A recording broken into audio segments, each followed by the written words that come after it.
Le 11 juillet 1302, alors que le soleil de midi frappait la plaine détrempée de Courtrai, le monde féodal ne retint pas son souffle devant la majesté d'un sacre, mais devant l'horreur inconcevable d'un massacre inversé. Le craquement écœurant de milliers de colonnes vertébrales aristocratiques se brisant contre la haine du peuple. Ce jour-là, dans la fange sanglante d'un marécage flamand, l'ordre immuable de l'Occident chrétien, où le chevalier écrase le paysan par droit divin, fut pulvérisé. 500 paires d'éperons d'or furent arrachés aux talons de l'élite française pour finir, non pas dans des écrins de velours, mais cloués aux poutres d'une église de Tisserand. Comment la plus redoutable machine de guerre de l'époque, la chevalerie française, a-t-elle pu être anéantie en quelques heures par une milice de piétons armés de bâtons ferrés? Pour comprendre la genèse de cette tragédie qui allait redéfinir l'art de la guerre pour les siècles à venir, il faut plonger dans les racines de la fureur qui opposait la couronne de Paris à la fierté des villes du Nord. La Flandre, à l'aube du XIVe siècle, n'était pas une simple possession territoriale, une tache de couleur sur une carte royale. C'était une anomalie glorieuse, turbulente et immensément riche au sein d'une Europe encore figée dans une ruralité somnolente. Imaginez une terre basse, gorgée d'eau, où le ciel gris se confond souvent avec la mer du Nord, mais où la main de l'homme a su tirer de cette austérité une fortune insolente grâce au miracle de la laine. Bruges, Gand, Ypres. Ces noms ne désignaient pas de simples bourgades, mais des métropoles vibrantes des fourmilières humaines, où la laine anglaise importée par tonneaux entiers était lavée, cardée, tissée et teinte pour devenir le drap le plus prisé du monde connu. Un or textile qui s'exportait jusqu'aux confins de l'Orient. Courtrai, situé stratégiquement au confluent de la Lys, était l'un de ces verrous vitaux, une porte d'entrée et de sortie pour ce commerce florissant, et par conséquent, un objet de convoitise absolue pour les puissances voisines.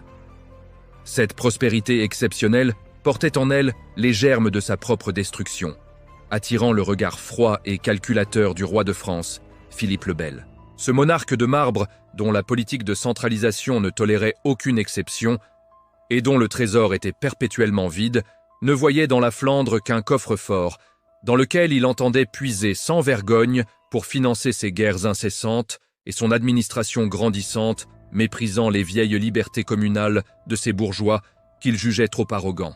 Mais le tissu social flamand se déchirait sous la pression, créant une fracture béante au sein même de la population. D'un côté, les Léliards, les partisans du Lys, composés du patriciat urbain riche et de la noblesse locale, qui s'identifiaient à la culture française raffinée et soutenaient le roi pour protéger leurs monopoles économiques. De l'autre, les Cloerts, les partisans de la griffe, en référence au lion de Flandre, une masse houleuse d'artisans, de foulons aux mains tachées de teinture bleue, de tisserands et de petits commerçants. Soutenus par le comte de Flandre, Guy de Dampierre, ils voyaient dans l'autonomie du comté la seule garantie de leur survie. Les tensions, exacerbées par des impôts écrasants et l'attitude méprisante des gouverneurs français comme Jacques de Châtillon, atteignirent un point de non-retour lors d'un événement d'une brutalité inouïe. L'étincelle qui mit le feu aux poudres fut les matines de Bruges.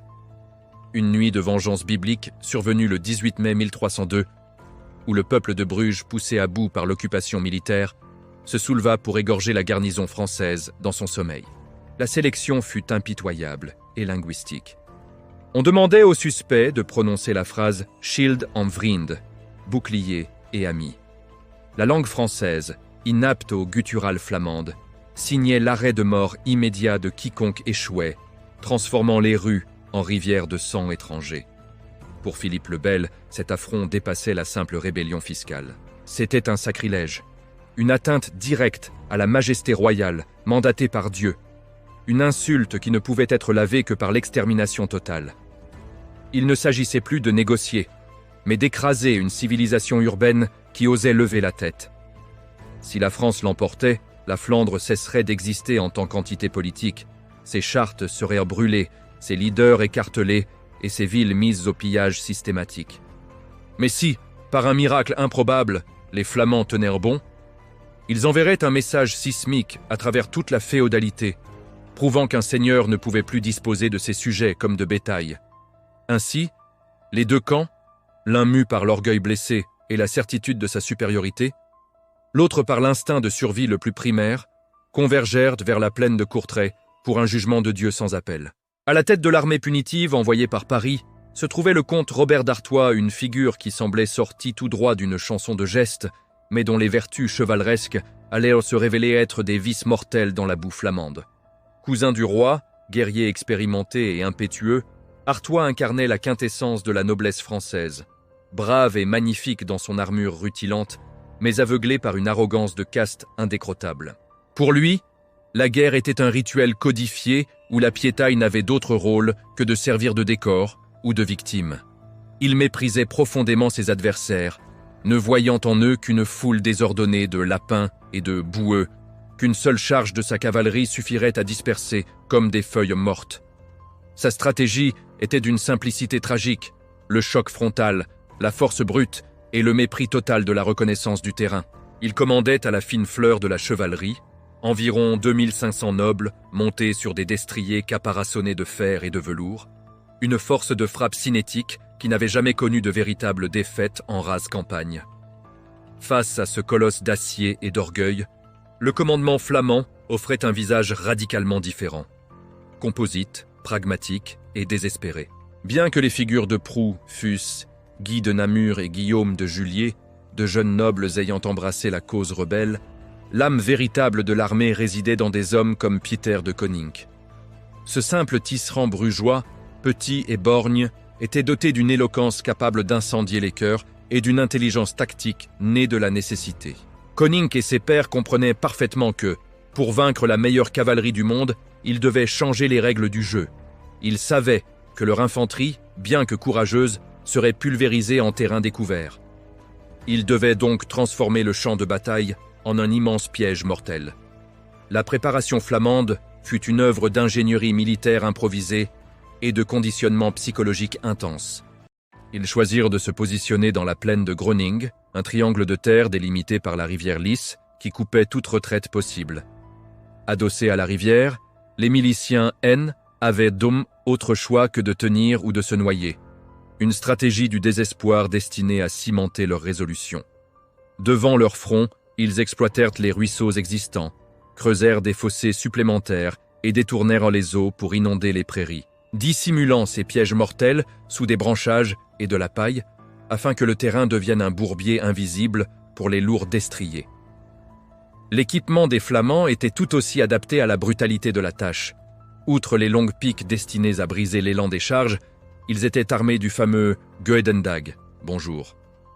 Une arme D, une simplicité terrifiante, consistant en un lourd gourdin de bois ferré, terminé par une pointe D acier, conçu pour assommer un cheval ou fracasser un homme d'un coup de masse avant d'estoquer l'adversaire au sol. Le moral des troupes était soutenu par une discipline de fer et une exaltation quasi mystique, renforcée par un ordre qui glaça le sang des chroniqueurs, pas de prisonniers. Habituellement, la guerre féodale était une occasion de capturer des nobles pour en tirer rançon, mais ici, l'ordre était l'extermination pure et simple pour éviter que les chevaliers ne reviennent. Lorsque les premiers rayons du soleil dissipèrent la brume matinale sur la vallée, 2 mondes et 2 époques se faisaient face séparées par quelques centaines de mètres de boue, qui allèrent devenir la tombe de LA1D, E. Le matin du 11 juillet 1302 se leva lourd et gris, une chape d'humidité pesant sur la plaine de Groningue, enveloppant les armées d'un linceul de brume qui étouffait les bruits métalliques des préparatifs. Les milices flamandes, environ 9000 hommes serrés épaule contre épaule, formaient un mur compact hérissé de piques, immobile et silencieux, attendant la mort ou la gloire dans une concentration religieuse. En face, l'armée française déployait ses bannières colorées, un océan de soie, d'or et d'argent ondulant au vent. Un spectacle magnifique, conçu pour terroriser par sa seule splendeur et affirmer la supériorité naturelle du sang bleu. L'affrontement débuta par le sifflement mortel des traits. Les arbalétriers génois, mercenaires d'élite au service de la France, s'avancèrent pour nettoyer le terrain. Leurs carreaux, propulsés avec une force mécanique redoutable, commencèrent à percer les rangs flamands avec une efficacité cruelle. Les miliciens souffraient, reculaient, pas à pas sous la grêle de fer. Pendant un moment critique, il sembla que la technologie et le métier des armes allaient prévaloir. les Génois préparant la voie à une victoire facile et tactique. C'est à cet instant précis que le destin bascula. Non par une manœuvre géniale, mais par l'impatience vaniteuse de Robert d'Artois. Observant depuis l'arrière ses mercenaires repousser l'ennemi, le comte fut saisi d'une rage jalouse. Il ne pouvait supporter l'idée que la bataille soit gagnée par des roturiers et des étrangers, privant la chevalerie de son moment de gloire et de la satisfaction du combat au corps à corps. Dans un geste d'impatience furieuse qui allait sceller le sort de la monarchie, il ordonna « Renvoyez ces bidots, laissez passer les hommes de fer !» Les chevaliers, bouillants d'ardeur, ne laissèrent même pas le temps aux arbalétriers de se replier, les bousculant et les piétinant dans une confusion cacophonique pour se ruer à l'assaut. La terre se mit alors à trembler littéralement sous elle impact de 2500 destriers lancés au galop, créant une onde de choc sismique qui résonnait dans les poitrines des miliciens comme le tambour de la fin du monde. La charge française était une vision d'apocalypse, une vague d'acier hurlant « Montjoie, Saint-Denis », destinée à pulvériser tout obstacle humain par la seule énergie cinétique de l'impact. Les Flamands, serrant leurs piques à s'en blanchir les jointures et murmurant leurs dernières prières, virent la mort foncer sur eux à 50 km. Mais la vague se brisa avant même de toucher la digue humaine. Au moment où la charge atteignit sa vitesse dévastatrice, elle rencontra la réalité du terrain préparé. Les fossés dissimulés et le ruisseau de Groening, le Groeningebeek, transformé en bourbier par les inondations volontaires, avalèrent les premiers rangs dans un fracas d'os et de métal. Ce fut un carnage immédiat. Les chevaux de tête s'enlisèrent brutalement, se brisant les membres et projetant leurs cavaliers lourdement armés dans la fange comme des pantins désarticulés. Ceux qui suivaient, incapables de freiner leur élan, vinrent s'écraser sur les premiers, créant un embouteillage monstrueux de chair, de métal et de cris d'agonie.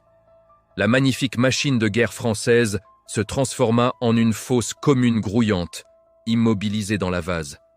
Ce fut le moment de bascule, le pivot de l'histoire militaire. Au lieu de fuir devant la cavalerie comme cela s'était toujours produit, les milices flamandes avancèrent d'un seul bloc au cri de « Flandreau, Lyon !» Ils se jetèrent sur la masse confuse des chevaliers enlisés. Ce qui suivit ne fut pas un combat, mais un abattage méthodique. Les Gudendag s'abattaient avec un bruit sourd et écœurant sur les hommes fracassant les crânes et brisant les épaules, tandis que les piques trouvaient les défauts des armures. Les aisselles, les aines, les gorges des chevaux et des hommes. L'horreur atteignit son paroxysme au cœur de la mêlée. Les chevaliers français, habitués au code de l'honneur, levaient leurs gantelets pour se rendre, criant leur nom et le montant de leur rançon. Ils ne recevaient en réponse que la haine accumulée de décennies d'oppression et des coups mortels. On les égorgeait là où ils gisaient, prisonniers de leur propre armure et de la boue, le sang se mêlant à l'eau sale du ruisseau pour le teindre d'une couleur rouille effroyable. Robert d'Artois lui-même, isolé, son cheval tué sous lui, combattit avec la rage du désespoir, mais fut finalement abattu sans cérémonie, percé de 30 coups, massacré comme le dernier des valets. Sa mort anonyme et brutale signa la déroute totale de l'Hoste royal. Lorsque le tumulte des armes s'éteignit enfin avec le crépuscule, le spectacle sur la plaine de Courtrai était dantesque. Des milliers de corps enchevêtrés gisaient dans la fange, transformant la prairie en un charnier royal. Les miliciens, épuisés mais ivres d'une victoire impossible, parcouraient le champ de bataille non pour pleurer les morts, mais pour dépouiller les vaincus. Dans un geste de triomphe ultime, ils arrachèrent des talons des chevaliers morts plus de 500 paires d'éperons dorés. Ces trophées furent portés en procession et suspendus dans l'église Notre-Dame de Courtrai, formant une voûte métallique et scintillante, un mémorial macabre qui témoignait de l'ampleur inédite du désastre français. La fine fleur de la noblesse, les conseillers du roi, les grands capitaines, tous avaient péri sous les coups des boueux. Les conséquences immédiates furent un séisme politique. Philippe le Bel, apprenant la nouvelle, fut frappé de stupeur. Son trésor était vide, son armée décapitée et son prestige international en ruine, forçant la France à abandonner temporairement ses rêves d'annexion totale. La Flandre recouvra son autonomie de fait, chassant l'administration royale. L'Europe entière reçut la nouvelle comme un choc électrique. Le dogme selon lequel la structure sociale féodale était le seul ordre militaire viable venait de voler en éclats. À long terme, La bataille des Éperons d'Or marqua un tournant irréversible dans l'histoire militaire et sociale, annonçant le crépuscule de la chevalerie médiévale et l'aube de l'infanterie moderne, inspirant les futures tactiques des Suisses et des Anglais. Ce 11 juillet 1302, dans la boue rouge de Courtrai-L, Histoire a retenu une leçon sanglante qui résonne encore. Face à la volonté d'un peuple uni, même l'or et l'acier le plus dur finissent par plier et rompre.